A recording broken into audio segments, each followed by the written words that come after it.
Hello friends, स्वागत है आपका आपके अपने YouTube channel the finisher 360 degree में। दोस्तों, इस वीडियो में ये प्रैक्टिस सेट नंबर 5 लेकर के आया हूँ मैं। इससे पहले 4 प्रैक्टिस सेट में ऑलरेडी बना चुका हूँ। अगर आपने नहीं देखा है तो आप चैनल पर विजिट करिए। अलग से प्रैक्टिस सेट की प्लेलिस्ट बनी है और उसमें प्लेलिस्ट जीके जीएस की भी बनी है। हिंदी के चैप्टर है कुछ जो एमसीक्यू फॉर्मेट में कराए गए हैं, वो भी आप देख सकते हैं। बहुत इंपॉर्टेंट है एग्जाम के लिए। ठीक है, तो ये यूपी पुलिस कांस्टेबल का प्रैक्टिस सेट नंबर 5 है। इसमें टोटल 37 क्वेश्चन हैं। इनको हम देखेंगे और लास्ट में आपको अपना स्कोर बताना है कि आपके 37 में से कितने सही आंसर हुए हैं, कितने क्वेश्चन का आप सही आंसर दे चुके हो। ठीक है, तो बिना देरी के स्टार्ट कर लेते हैं। वीडियो को अंत तक जरूर देखना दोस्तों, क्योंकि बहुत ही अच्छे अच्छे क्वेश्चन और इसमें मैंने जो एक्सप्लेनेशन किया है वो आपको बहुत समझ में आएगा। देखिए अंत तक वीडियो को। चलिए स्टार्ट करते हैं। पहले क्वेश्चन से स्टार्ट करते हैं कि हिंदी भाषा में हर्ष स्वरों की संख्या कितनी है। क्या बोला इसमें? हर्ष स्वर कितने होते हैं हिंदी भाषा में? तो हम बताएं, वैसे तो स्वर के 3 पार्ट्स होते हैं। कौन से होते हैं स्वर के? मूल मूल स्वर और दीर्घ स्वर और प्लुत स्वर। प्लुत स्वर, मूल स्वर वो होते हैं जिनमें एक मात्रा होती है।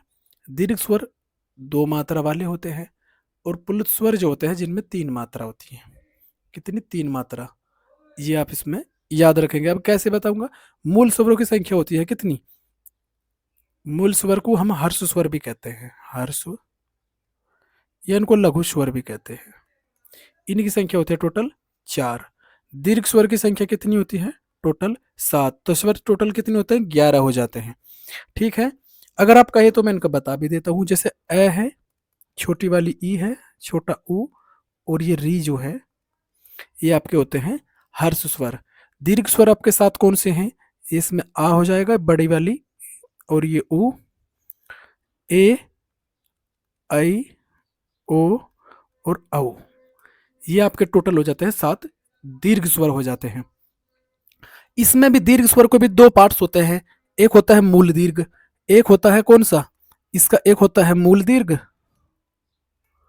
मूल दीर्घ, एक होता है मूल दीर्घ और एक होता है संयुक्त। संयुक्त मूल दीर्घ को हम सजातीय भी कह सकते हैं, सजातीय, और संयुक्त को विजातीय भी बोल सकते हैं, विजातीय। ये इसमें सजातीय यानी आ, बड़ी वाली ई और बड़ा वाला ओ। सजातीय इसलिए बोले 3 होते हैं ये टोटल, और ये होते हैं टोटल 4। कैसे? ए, आई, ओ और औ। सजातीय का मतलब ये ए जो बनता है ये ए प्लस ए से बनता है। ये जो ई बनता है ई प्लस ई से बनता है। ऊ बनता है जो ऊ प्लस ऊ से। तो समान जाति के वर्णों से मिलते हैं, इसलिए इनको सजातीय या मूल दीर्घ भी कहते हैं। समझ में आई? संयुक्त व्यंजन ये अलग अलग बन से बनते हैं। जैसे ए प्लस ई बराबर ए बनता है और ए प्लस ए बराबर ए आई बन जाता है। तो ए प्लस ओ बराबर ओ और ए प्लस ओ बराबर आओ, तो इस तरह बनते हैं। तो इतना इस क्वेश्चन से आपको जानकारी मिल जाती है। नेक्स्ट, निम्नलिखित में उपविराम का चिन्ह कौन सा है?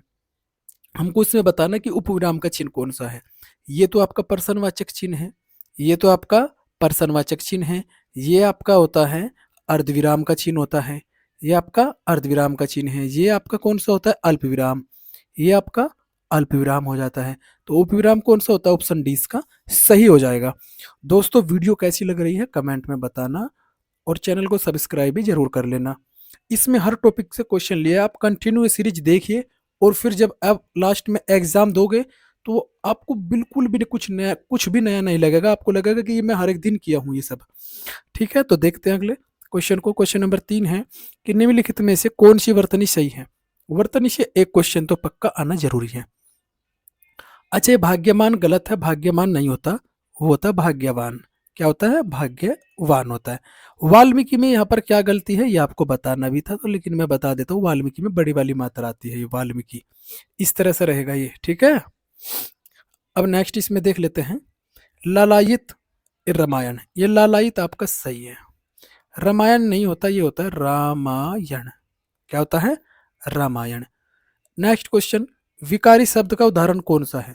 विकारी शब्द क्या होते हैं जिसमें विकार उत्पन्न हो जाए? किसके अनुसार? लिंग के, वचन के, पुरुष के। लिंग, वचन, पुरुष और कारक। अगर इनके अनुसार क्या हो जाते हैं, विकार उत्पन्न हो जाते हैं, तो वो क्या होता है, विकारी शब्द हो जाता है। अब यथा, ये विकारी शब्द की आसान सी भाषा में बताता हूं कि जिसमें अगर किसी को आप बदल सको लिंग वचन पुरुष के अनुसार, तो वो तो विकारी, अगर नहीं बदल पाएंगे तो वो अविकारी है। जैसे यथा का यथे नहीं कर सकते, यथो नहीं कर सकते, ये तो है क्या नहीं। परंतु का परंतु नहीं कर सकते। विकारी को हम एक तरह से कह सकते हैं, जो ये अविकारी है, ये क्या है, अविकारी। अविकारी देखो, एक विकारी होता है, एक अविकारी। अविकारी का मतलब होता है अव्यय, जो बदल नहीं, जो बदल नहीं सकता, बदल नहीं सकता। किसमें, लिंग वचन के अनुसार। यानी आज का आजो नहीं कर सकते, लेकिन लड़का का लड़के कर सकते हैं, लड़का का लड़के कर सकते हैं, तो ये आपका विकारी शब्द है। शब्द विकार के आधार पर दो होते हैं, विकारी और अविकारी। समझ में आ गए। नेक्स्ट, हम ताजमहल देखने जाएंगे वाक्य में हम सर्वनाम का कौन सा प्रकार है। सर्वनाम जो होता है इसका मतलब होता है सबका नाम। समझ में, जैसे मैंने कहा राम खाना खाता है, राम स्कूल में जाता है, राम राम, तो आपको थोड़ा इरिटेशन लग रहा है, तो ऐसे थोड़ी होगा। मैं बताऊंगा कि राम खाना खाता है, वह डेली सुबह 4 बजे उठ जाता है, ये कहूंगा। उसके बाद वह व्यायाम करता है, यानी मैं राम को वह से रिलेट कर रहा हूँ। यानी मैं नाम की जगह, संज्ञा की जगह, जो नाम है उसकी जगह मैंने वह शब्द जो है वो सर्वनाम बोलते हैं, जो मैं वह शब्द उसकी जगह यूज कर रहा हूँ। समझ में आ गए। सर्वनाम सबका नाम, इसके 6 भेद होते हैं टोटल। सर्वनाम के 6 भेद होते हैं। एक होता है गुणवाचक, सर्वनाम के 6 भेद होते हैं। गुणवाचक सर्वनाम होता है या नहीं होता, ये बताओ आप। हम्म, नहीं होता। निजवाचक सर्वनाम होता है, एक होता है निजवाचक, एक निश्चयवाचक, निश्चयवाचक, एक होता है अनिश्चय, वो तो विशेषण का भेद था। अनिश्चय होता है। फिर होता है संबंध, संबंधवाचक सर्वनाम, निश्चय, अनिश्चय, संबंध, प्रश्नवाचक, एक निजवाचक, एक पुरुषवाचक, पुरुषवाचक सर्वनाम। 1 2 3 4 5 6, ये 6 भेद आपके हो चुके हैं सर्वनाम के। समझ में आ गए। सर्वनाम के 6 भेद होते हैं। सर्वनाम टोटल कितने होते हैं, 11 होते हैं। सर्वनाम टोटल 11 होते हैं। तो इसमें हम ताजमहल देखने में हम सर्वनाम का कौन सा प्रकार है, तो ये पुरुषवाचक सर्वनाम है। इसके पुरुषवाचक के भी 3 भेद होते हैं। कौन कौन से भेद होते हैं, एक तो होता है उत्तम पुरुष, एक होता है मध्यम पुरुष, एक होता है अन्य पुरुष।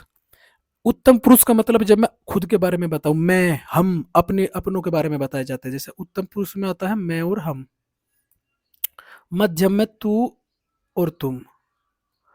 अन्य पुरुष में वह या वे, जब हम किसी थर्ड पर्सन के बारे में जानकारी लेते हैं। समझ गए। मानो 2 व्यक्ति बात कर रहे हैं, अगर मैं अपने बारे में जिक्र कर रहा हूं तो मैं और हम लगाऊंगा। अगर मैं सामने वाले व्यक्ति के बारे में बात कर रहा हूं तो तू या तुम बोलूंगा। अगर मैं किसी थर्ड पर्सन के बारे में हम दोनों बात कर रहे हैं तो उसको वह, यह, वह ऐसा है। समझ गए। तो इसमें पुरुषवाचक सर्वनाम का भी कौन सा भेद है, उत्तम पुरुष। तो ये पुरुषवाचक सर्वनाम आपका ऑप्शन सी सही हो जाएगा। दोस्तों वीडियो समझ में आ रही है ना, कमेंट में बताना जरूर। चर्चा, चर्चा शब्द से बना विशेषण क्या हो सकता है। चर्चा से बना विशेषण क्या होता है, विशेषण उनको बोलते हैं जो विशेषता बताते हैं। अब किसी संज्ञा के साथ इसको लगा लीजिए। जैसे मैं बोलूं, ऑप्शन सी सही हो जाएगा। कैसे, अब मैं बोल सकता हूं चर्चित व्यक्ति, चर्चित व्यक्ति। मैं कहूं व्यक्ति वो चर्चित है हाल फिलहाल में, या चर्चित घटना है बहुत ज्यादा, तो विशेषता व्यक्ति तो सब होते हैं, नॉर्मल बात है, लेकिन वो चर्चित व्यक्ति है तो इसमें कुछ खास दिखाने के लिए, उसकी कुछ क्वालिटी बताने के लिए विशेषण का प्रयोग किया जाता है। ये व्यक्ति जो है बहुत चर्चित व्यक्ति है, फेमस है, तो ऑप्शन सी इसका सही हो जाएगा। नेक्स्ट, मैंने नौकर से खाना बनवाया, वाक्य में कौन सी क्रिया है। देखो, इसमें सकर्मक क्रिया होती है जिसमें कर्म हो, कर्म सहित, कर्म सहित क्रिया।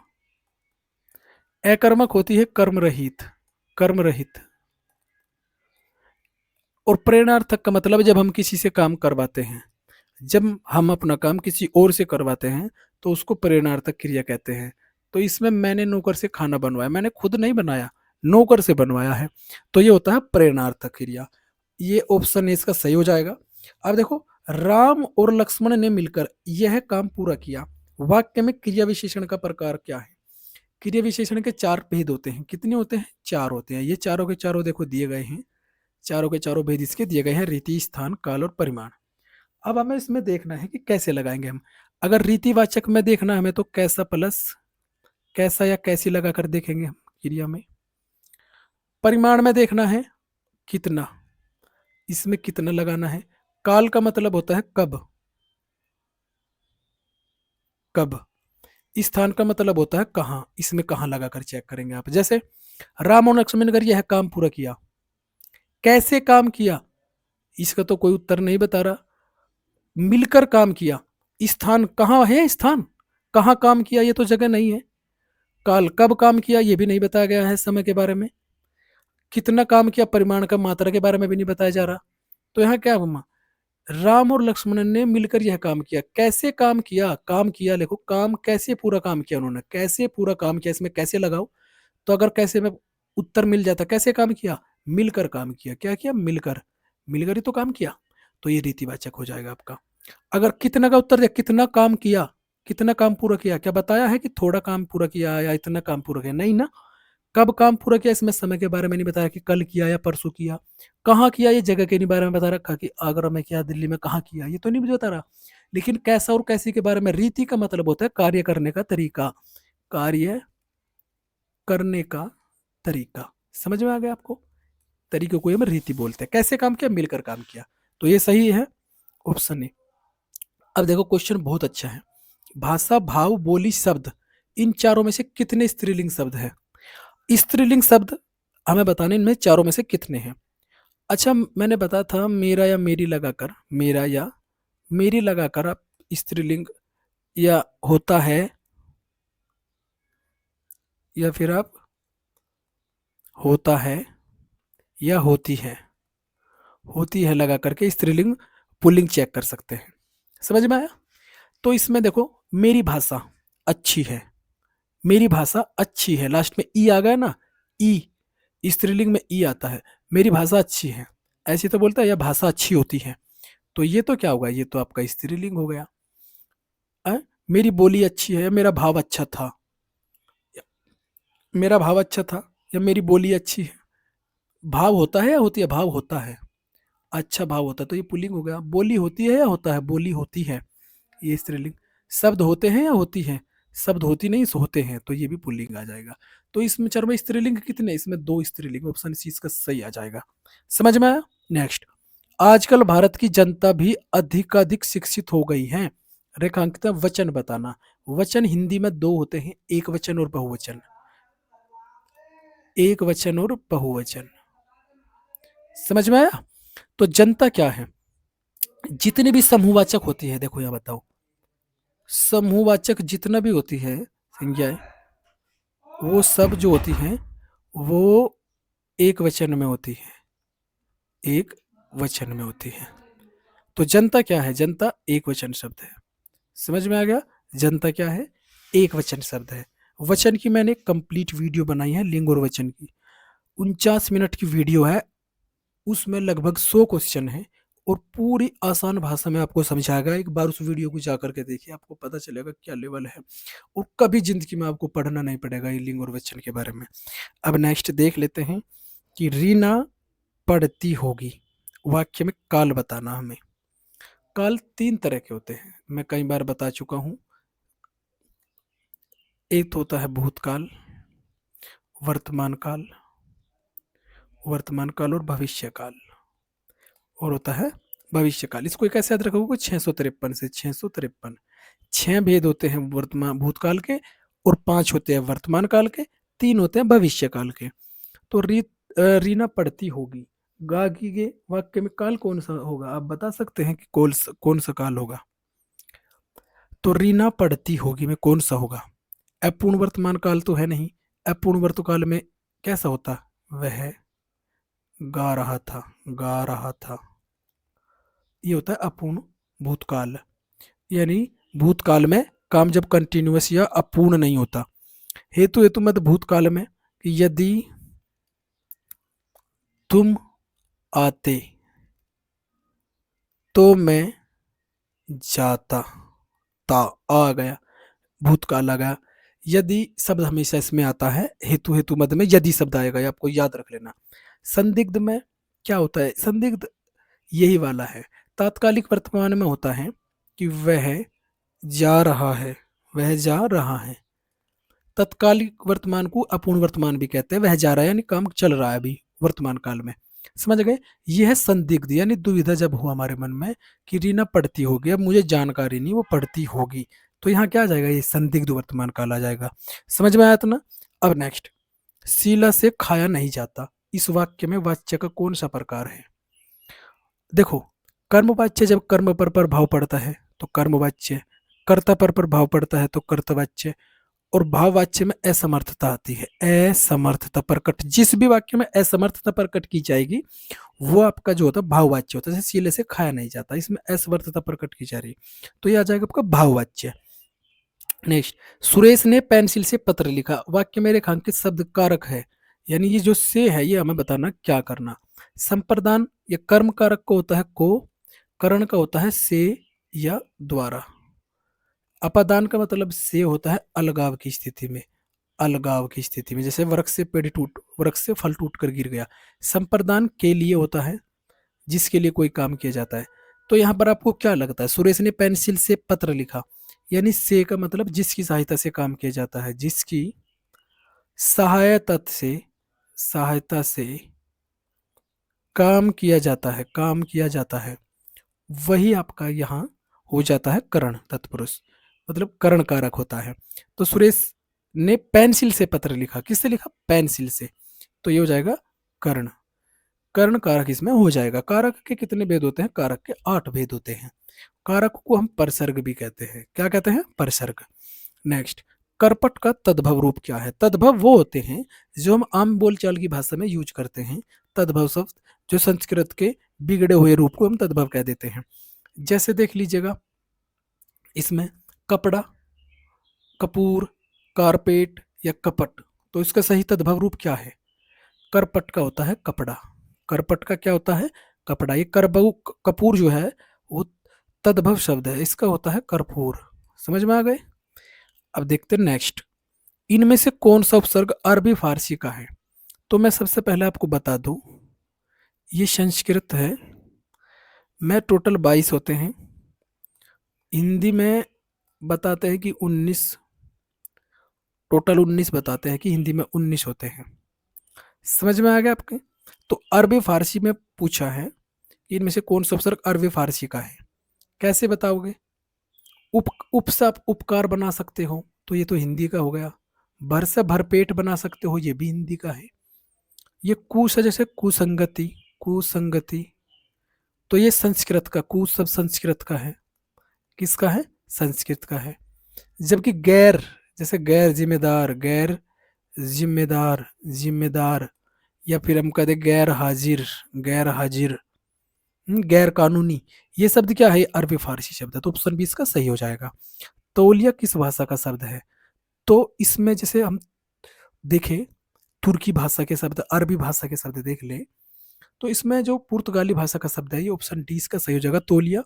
और पुर्तगाली भाषा का एक शब्द है कनस्तर भी है, इसमें काजू भी आता है, कोको भी आता है, काजू आता है, कोको आता है, पपीता भी आता है, संतरा भी इसमें आ जाता है, अलमारी भी आता है, अलमारी। ये फीता, फीता भी इसी में आ जाता है। समझ में गए। तौलिया, ये सब पुर्तगाली शब्द है। पश्तो शब्द जैसे मटर गश्ती, मटर गश्ती, गुंडा, गुंडा शब्द ये हो गया, गुंडा हो गया, मटर गश्ती शब्द हो गया, ये शब्द क्या है, पश्तो शब्द है। तुर्की शब्द में जैसे बहादुर आ गया, बहादुर आ गया, दरोगा शब्द आ गया। अरबी शब्द में जैसे वकील आ गया, ये शब्द क्या है, अरबी है। तो तौलिया किसका है, पुर्तगाली का है। नेक्स्ट, मिलाप शब्द में प्रत्यय बताओ। प्रत्यय वे होते हैं जो किसी शब्द के अंत में जोड़े जाते हैं, और जो पहले वाला शब्द होता है वो पूर्ण अर्थ देता है। जैसे मिलाप में क्या हो सकता है, मिल जमा आप, मिल जमा आप, तो इसमें कौन सा प्रत्यय होगा, ऑप्शन सी इसका सही हो जाएगा, आप प्रत्यय होगा। उदय का विलोम शब्द बताना। उदय का विलोम शब्द या विपरीत, विलोम शब्द को हम बोलते हैं विपरीतार्थ, विपरीत, विपरीत भी बोलते हैं। उदय का डूबना नहीं होता, अस्त, प्रोक्ष, अपरकट, डूबना क्या होता है, उदय का विलोम शब्द डूबना नहीं होता, समझ गए। तो उदय का होता है अस्त। उदय का मतलब जब सूर्य निकलता है तो उदय, और अस्त हो जाता है उसको, जब छिप जाता है तो उसको अस्त बोलते हैं। समझ में आ गया, ऑप्शन सी इसका सही हो जाएगा।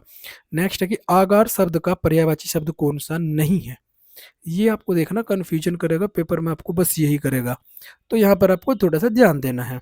आगार शब्द का पर्यायवाची शब्द कौन सा नहीं है। तो आगार को हम बोलते हैं, घर भी बोलते हैं, भवन भी बोलते हैं, निकेतन भी बोलते हैं, इसको सदन भी बोलते हैं, आपका आवास भी बोलते हैं, ठीक है। तो ये घाम नहीं होता, ऑप्शन सी इसका नहीं है, सही होगा। निम्नलिखित में से कौन सा द्विज शब्द का अर्थ नहीं है। अब पहले द्विज का मतलब होता है दो बार जन्म लेने वाला, दो बार जन्म लेने वाला, ये होता है द्विज। तो चंद्रमा ने दो बार जन्म लिया है, ये भी द्विज है। कैसे? चंद्रमा जब पूर्णिमा, एक शुक्ल पक्ष और कृष्ण पक्ष में हर बार अलग निकलता है, देखा होगा आपने। जब कृष्ण पक्ष रहता है तो वो धीरे धीरे धीरे धीरे कम होता चला जाता है, फिर शुक्ल पक्ष में धीरे धीरे बढ़ता चला जाता है, तो ये दो बार जन्म। कपूर इसका सही जवाब हो जाएगा बी। दांत भी दो बार निकलते हैं, जो दो बार जन्म लेते हैं। कैसे? एक दूध के दांत होते हैं और फिर स्थायी दांत होते हैं। पक्षी भी एक बार अंडा आता है और उसके बाद अंडों से फिर बच्चे निकलते हैं, तो दो बार। इसी तरह गणेश, गणेश भगवान का भी तो यही है। पहले तो मानस पुत्र रहे किनके? पार्वती माता के। उसके बाद में जब वो गजानन भी कहलाए, गजानन दोबारा जन्म ही तो हुआ है उनका एक तरह से। जब वो तो मर गए थे ना, तो उनके बाद में उनका जो भोलेनाथ बाबा जी थे, उन्होंने उनको फिर गज का सर लगा करके उन्हें जिंदा किया फिर, तो दो बार जन्म हुआ।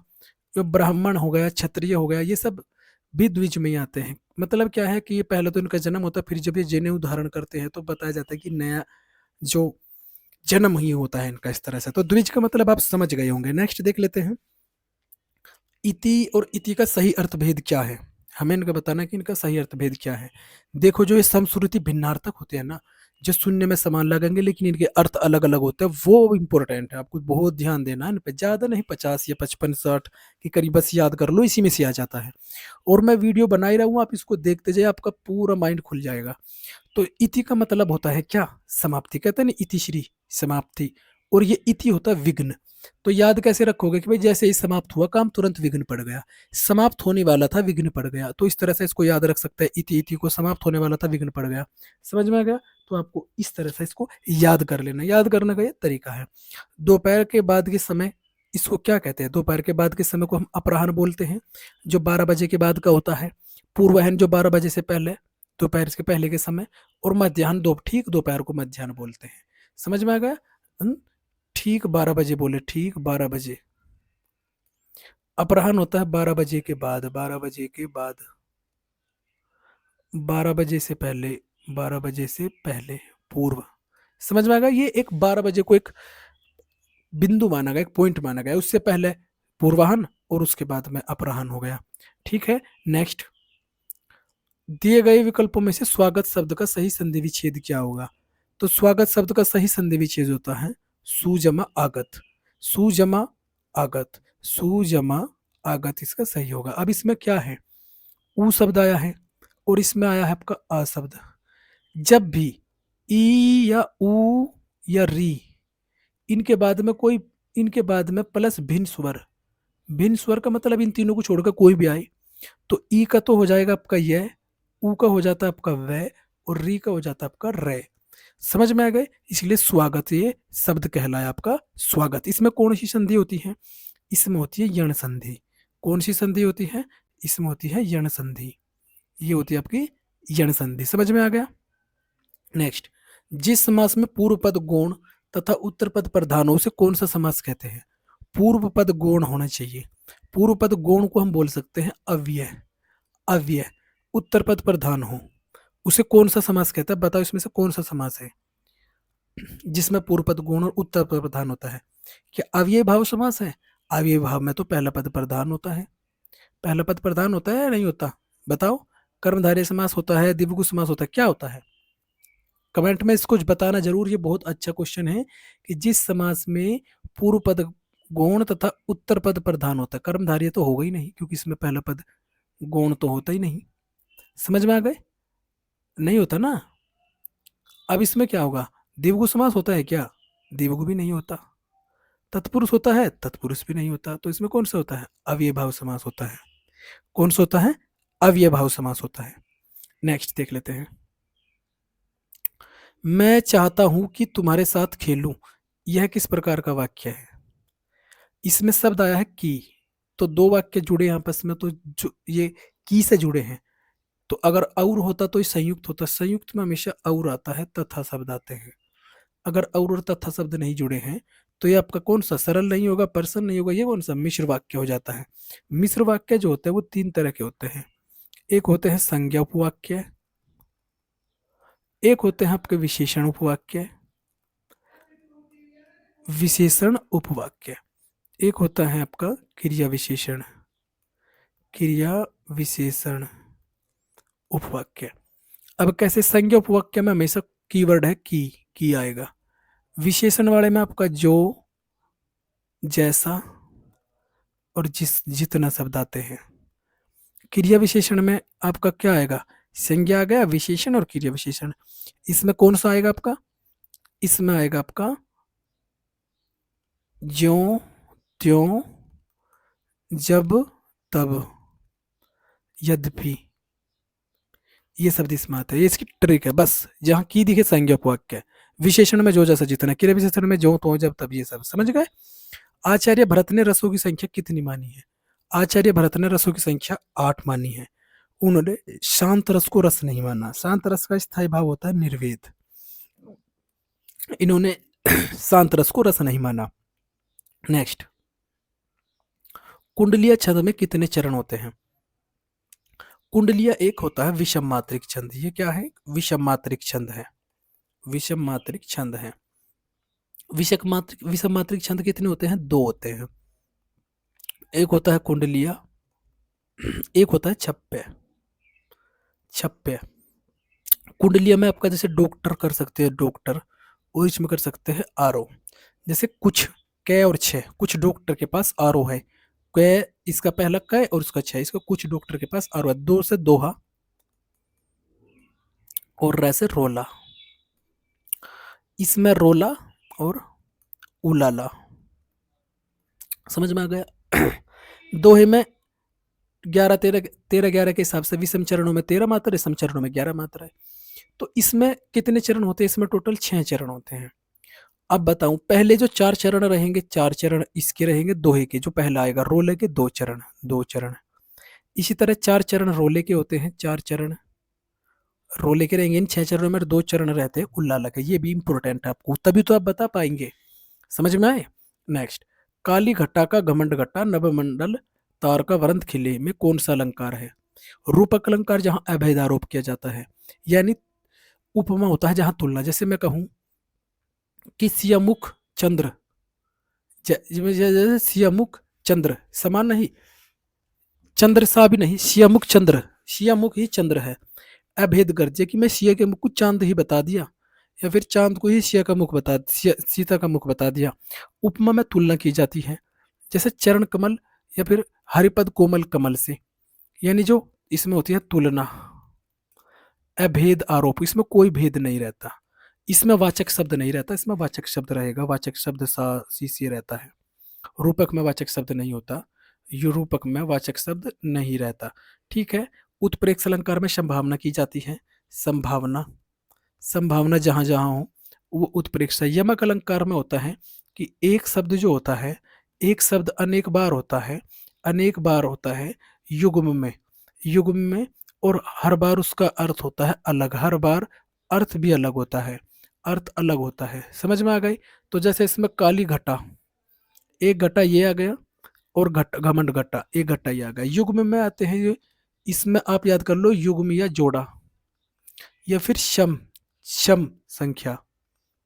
जहां सम संख्या में दिखाई दे वो आपका यमक रहेगा। ठीक है। यमक में, यमक में आपका युग्म या शम संख्या। समझ गए? जैसे एक और एक, ये 2, तो शम संख्या आ गया, तो ये आपका ऑटोमेटिक ही यमक हो जाएगा। क्या हो जाएगा? यमक। और काली घटा, यानी काली घटा, ये घटा उसको कह रहे जो आसमान में छा जाती है बादल का। घमंड घटा, घमंड का घटा का मतलब कम होना। ये यहाँ पर दोनों के अलग अलग अर्थ है। तो समझ में आ गया होगा। आपको कुछ नहीं देखना, जहां आपको दो शब्द पेयर, दो वाले जोड़े दिखाई दे वहां यमक अलंकार, अगर तीन वाले दिखाई दे विषम चरणों में तो वहां श्लेष लगा दो। नेक्स्ट, काला अक्षर भैंस बराबर, 5-6 बार पूछा गया हर एग्जाम में अलग अलग में। लोकोक्ति का अर्थ क्या होता है? तो इसका अर्थ क्या होता है? पढ़ा लिखा न होना। क्या होता है? पढ़ा लिखा न होना। नेक्स्ट, संतन को कहा शीघ्री, यह किसका कथन है? यह कथन है कुंभन दास का। कुंभन दास का ये कथन। अब याद कैसे रखोगे? याद कैसे रखोगे? आपको याद रहे संतन को कहा सीकरी। सीकरी आप फतेहपुर सीकरी लगा लो, या जो मेरठ के आसपास पड़ता है जो, उस वाले सीकरी को लगा लो, जो माता सीकरी माता का मंदिर भी है। तो कोई से लगा लो, आपको ये रखना कि सीकरी में कुंभ का मेला लगता है। कुंभ है ना, तो ऐसे याद रखना सीकरी में कुंभ का मेला लगता है। लिखो उसको, लिखोगे तो जानोगे। सीकरी में कुंभ का मेला लगता है। भाई सीकरी माता है, ठीक है, मुरादनगर की तरफ पड़ती है ये, उधर मेरठ की साइड में। तो वहां पर बता सकते हैं कि वो सीकरी माता के जब दरबार में जाते हैं तो वहां इतना बड़ा मेला लगता है, मानो कुंभ का मेला हो। मानो कुंभ का मेला हो, इतना बड़ा मेला लगता है कि जैसे कुंभ का मेला हो। समझ गए? ऐसे याद रखो। नेक्स्ट, अवधी बोली को अन्य किस नाम से जाना जाता है? अब सबसे पहले ये किसकी बोली है? ये आपकी है छत्तीसगढ़ी की। किसकी है? छत्तीसगढ़ी की। छत्तीसगढ़ी में अवधी बघेली होती है। कौन कौन सी होती है? छत्तीसगढ़ी में कौन कौन सी होती है? छत्तीसगढ़ी में अवधी होती है और बघेली होती है। अब देखो इसमें अवधी बोली करने किस नाम से? अवधी को हम बैसवाड़ी भी कहते हैं। बैसवाड़ी या कोसली, या फिर कोसली भी कहते हैं। क्या बोलते हैं? बैसवाड़ी या कोसली। अब एक है हड़ौती। हड़ौती हम जयपुरी को बोलते हैं, ये बोलते हैं जयपुरी को। जयपुरी, हड़ौती, ये जयपुरी को बोलते हैं। और इसको डूंडाही भी बोलते हैं। डूंडाही, डूंडाही भी बोलते हैं। अजमेरी भी बोलते हैं इसको। और इसको हम किशनगढ़ी भी बोलते हैं। किशनगढ़ी, समझ गया कि ये नाम है बोलियों के। रिवाई जो होती है, ये मध्य प्रदेश की भाषा है। ये बघेली को बोलते हैं, बघेली को। जैसे छत्तीसगढ़ी अवधी बघेली। अच्छा सॉरी, ये छत्तीसगढ़ी अवधी बघेली, ये समझ में आ गया। ये किसके हैं? पूर्वी हिंदी के हैं ये पूर्वी हिंदी के, सॉरी ये पूर्वी हिंदी के पार्ट से। तीन छत्तीसगढ़ी अवधी और बघेली। और खलटाई जो होती है वो छत्तीसगढ़ी की है। खलटाई किसकी है? छत्तीसगढ़ी की बोली है। छत्तीसगढ़ी, इसको छत्तीसगढ़ी को खलटाई भी कहते हैं। कैसे हम कह सकते हैं? छत्तीस में यानी छत, छत पे लेकर के आओ खाट। लोरिया भी होती है इसकी, लोरिया। तो भाई छत पे खाट ला रिया है, छत पर खाट ला रिया है, ये ऐसे बोल सकते हो। रिवाई या निबट्टी, रिवाई या निबट्टी, ये किसको बोलते हैं? बघेली को बोलते हैं। हड़ौती को जयपुरी, जयपुरी, ढूंढाही, अजमेरी भी बोलते हैं, किशनगढ़ी भी बोलते हैं जयपुरी को। बैसवाड़ी कोसली को बोलते हैं। कोसली को बैसवाड़ी भी, कोसली या बैसवाड़ी किसको बोलते हैं? अवधि को बोली जाती है, जो अवध के आसपास का क्षेत्र है। जैसे हमारा लखनऊ है, प्रयागराज है, ये प्रतापगढ़, ये साइड, शाहजहाँपुर साइड, ये सब अवध क्षेत्र पड़ता था, तो इनकी ये बोली है। नेक्स्ट, टोटल 5 उपभाषाएं हैं। 5 उपभाषाएं हैं और 18 है आपकी बोलियां। 18 है आपकी बोलियां, ये आपको याद रखना है। पायो जी मैंने राम रतन धन पायो, तो कौन पंक्ति किसकी है? ये मीराबाई जी की है। किसकी? मीराबाई जी की। ये मारवाड़ी क्षेत्र से संबंधित थी। मारवाड़ी कहाँ पड़ता है? ये पश्चिमी क्षेत्र, पश्चिमी राजस्थान में। पश्चिमी राजस्थान में। इसलिए कहते हैं कि क्वेश्चन पूछा जाता है कि मीराबाई के पद, मीराबाई के पद किस में लिखे हैं? पश्चिमी राजस्थान की मारवाड़ी में लिखे हैं। समझ में आया? नेक्स्ट, हिंदी साहित्य के किस कवि को कवियों का कवि कहा गया है? अच्छा, तो कवियों का कवि किसको कहते हैं? ये कहते हैं शमशेर बहादुर सिंह को। किसको? शमशेर बहादुर सिंह को कवियों का कवि कहते हैं। ये क्वेश्चन मैंने कल भी कराया था और ये इंपॉर्टेंट था, इसलिए मैंने इसको आज भी रखा, क्योंकि आप समझ जाए कि ये इंपॉर्टेंट क्वेश्चन है। और ये कवियों में राजकुमार, कवियों में राजकुमार, कवियों में राजकुमार इनको बोलते हैं। अमीर खुसरो को। सितार, तबले, खड़ी बोली के आविष्कारक थे ये। हिंदी साहित्य की भूमिका के लेखक कौन है? तो इनके लेखक कौन है? ये हैं हजारी प्रसाद द्विवेदी। अब याद कैसे करोगे? यहीं पे याद कराऊंगा आपको। भाई हिंदी साहित्य की भूमिका तो आप कैसे करोगे कि हिंदी साहित्य में जो भूमिका निभाई थी वो हजारों लोगों ने निभाई थी। किसने? हजारों लोगों ने। हजार यानी हजारों। तो कहो कि हिंदी साहित्य में भूमिका हजारों लोगों ने निभाई। किसने? हजारों लोगों ने। तो इस तरह से आप याद रख सकते हैं। बिल्कुल। नेक्स्ट, गद्यांश है, पढ़ना है, उसके बाद क्वेश्चन के आंसर देने हैं। देखते हैं कि आज के समय में मोबाइल फोन जो है मानव जीवन का महत्वपूर्ण हिस्सा बन चुका है। ये बात सच है। यह संचार का सबसे सरल और तेज माध्यम है। इसके माध्यम से लोग दूर दराज के व्यक्तियों से तुरंत संपर्क कर सकते हैं, लेकिन इसके अधिक उपयोग से कई समस्याएं उत्पन्न हो जाती है, जैसे समय बर्बादी हो जाती है, आंखों पर प्रभाव और सामाजिक संबंधों में कमी। इसलिए मोबाइल का उपयोग संतुलित और आवश्यकता अनुसार ही करना चाहिए। अब इससे संबंधित क्वेश्चन के आंसर देते हैं। नेक्स्ट, कि मोबाइल फोन का सबसे बड़ा लाभ क्या बताया गया है। अब क्या बताया गया है, सबसे सरल और तेज माध्यम है। तो इसमें है तेज और सरल संचार इससे होता है, यही तो है सही। नेक्स्ट, मोबाइल के अधिक उपयोग से कौन सी समस्या उत्पन्न होती है। तो धन की बचत, समय की बचत, समय की बर्बादी, ज्ञान में वृद्धि। समस्या कौन सी है, समय की बर्बादी होती है इससे। अब देखो लिखा है ना, समय बर्बादी, तो समय की बर्बादी होती है। लास्ट इस वीडियो का क्वेश्चन, गद्यांश का सर्वाधिक उपयोग शीर्षक क्या है। मोबाइल का इतिहास, बिल्कुल नहीं। संचार के साधन, तकनीकी विकास, मोबाइल का उपयोग और उसके दुष्प्रभाव, ये बेस्ट है। तो समझ में आ गए। टोटल आपके 37 क्वेश्चन थे, उसमें से कितने सही है कमेंट में जरूर बताना। वीडियो कैसी लगी कमेंट में बताना। अगर किसी प्रॉपर टॉपिक पर वीडियो चाहते हैं तो दोस्तों कमेंट कर दिया करो, उसमें बता दिया करो। और जब आप लाइक करते हो तो मुझे बहुत हौसला मिलता है। बिल्कुल पेपर जैसा ये प्रैक्टिस सेट है, बिल्कुल पेपर जैसा। मैं बता रहा हूँ, आप कंटिन्यू मैं सीरीज को रखूंगा और आप कंटिन्यू देखते रहिए। जब आप पेपर में बैठोगे ना, तो आपका हिंदी का पेपर बिल्कुल भी नया नहीं लगेगा। आप कहोगे कि नॉर्मल है ये हमारे लिए। देखो, जब हम किसी चीज को बहुत बार प्रैक्टिस कर लेते हैं और फिर उसके बाद में वो हमें नया लगने लगता है। बिल्कुल समझ में आ गए। जब आप पेपर देखोगे तो आपको कहोगे अरे इसे तो मैं बहुत बार कर चुका हूं, क्योंकि पूरा पेपर पैटर्न पर ही मैं प्रैक्टिस सेट बना रहा हूँ। गद्यांश भी है, हर एक टॉपिक के क्वेश्चन है, कोई ऐसा टॉपिक नहीं कि जिसके क्वेश्चन इसमें ना हो। दोस्तों मेरी मेहनत और वीडियो पसंद आ रही हो ना, तो चैनल को सब्सक्राइब जरूर कर लेना दोस्तों।